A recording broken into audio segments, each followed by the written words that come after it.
హైదరాబాద్లోని స్వగృహంలో ఎల్లారెడ్డి నియోజకవర్గ MLA Shri Madan Mohan రావుని Yellareddy municipality నూతన చైర్మన్ శ్రీ పద్మ శ్రీకాంత్ మర్యాద పూర్వకంగా కలిశారు. ఈ సందర్భంగా చైర్మన్ ఎమ్మెల్యేకి పుష్పగుచ్చం అందజేసి శుభాకాంక్షలు తెలిపారు. అనంతరం ఎమ్మెల్యే నూతన చైర్మన్ ను శాలువాతో సన్మానించి అభినందనలు తెలియజేశారు. ఎల్లారెడ్డి పట్టణ అభివృద్ధి, మౌలిక వసతుల విస్తరణ, ప్రజా సమస్యల పరిష్కారం వంటి అంశాలపై ఇద్దరు చర్చించారు. పట్టణాన్ని అభివృద్ధి పథంలో ముందుకు తీసుకెళ్లేందుకు సమన్వయంతో పనిచేయాలని ఎమ్మెల్యే సూచించారు.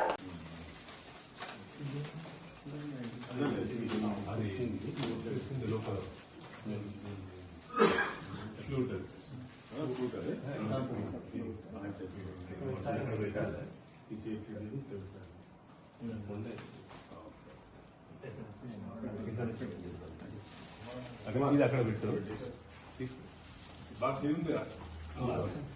ఈ బాక్స్ లో పెట్టేసి